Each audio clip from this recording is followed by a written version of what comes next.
Bundan 400 yil, 500 yil burun qurilgan masjidlarni ko'rib turib, yoqingizni ushaysiz. Bilmoqchi bo'lsa borib ko'raylik-da. Mana Samarqand, Buxoroga borib qaranglar. Ilm, ma'rifat ushaganda qanaqa bo'lgan odam bor. Hozirgi musulmonlar o'sha musulmonlarning zurriyotlari, ularda qonida oqqan narsa bizning qonimizda ham bor. Bolalar kitob ushlashdan o'rniga sizlar telefonga e'tikof qiladigan bo'lib qoldinglar.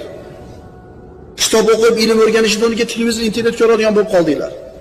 Yana bir olim aytadi, Yevropaning zodagonlari ham ismlarini yozishlikka qiynalgan paytda Qurtubadagi yosh bolalar madrasaga borar edilar.